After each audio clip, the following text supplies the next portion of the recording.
Hi, my name is Mitch. I'm a computer engineering major at CSU. For my feasibility report, I looked into the possibility of replacing the Electoral College in America with a system that utilizes the popular vote.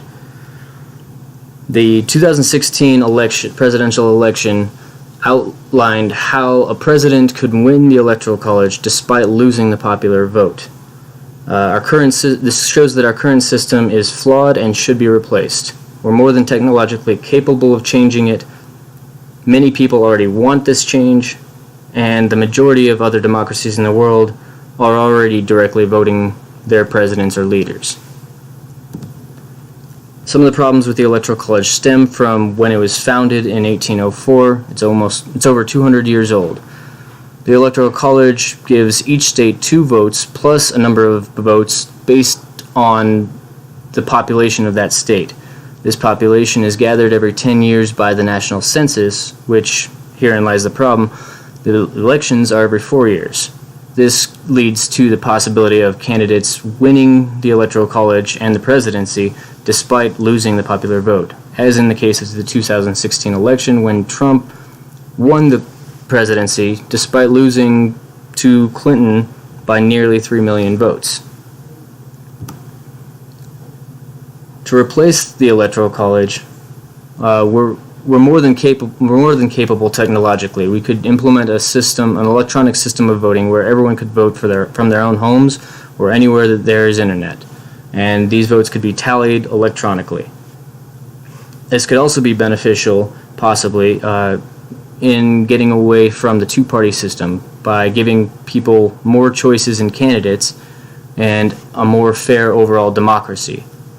As already mentioned, more than half of the world's democracies already directly elect their president or other leader, as shown in this chart. To determine the feasibility of this, I looked into how the many proposals over the years to reform or replace the Electoral College. Most of them have failed, but it also shows that the 12th Amendment, which is about the Electoral College, is the most sought-after amendment to be changed or abolished. As already mentioned also, the majority of Americans also feel that the Electoral College should be abolished. I also looked into the process of how a bill becomes a law. For a bill to become a law, it needs to be proposed in either chamber, the House of Representatives or the Senate, approved by both chambers, and then passed to the President, who must also sign it into law. My proposed change is technologically feasible due to our vastly improving technology over the last few decades. It's also economically practical. Though there will be high initial costs, they would be more than offset by the current costs that it takes to run and maintain the polling centers around America every 4 years.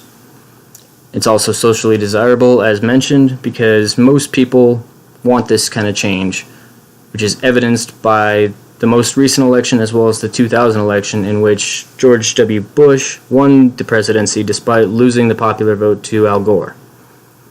It is also ecologically sound because there should be little to no impact on the nation's environment or ecology, because it's going from one slightly outdated but in place electrical system to a newer, more modern electrical system of voting. In conclusion, I believe it is feasible, through tireless commitment and diligence on the part of the American people, to replace the Electoral College with a system of voting, or direct voting, the popular vote. However, through the research I gathered in doing this proposal, I instead recommend that we instead of abolishing the Electoral College entirely, I recommend that we adjust it incrementally over the years. For starters, we should adjust the census period from going every 10 years to every 4 years to line up with presidential and other Senate elections, other important elections. Additionally, I think that each state should go away from the winner-take-all method that 48 out of 50 already do, and instead go to counting votes proportionally based on popular vote within each district, and that would count toward the state's overall number of votes. That's it for my feasibility report. I hope you learned something.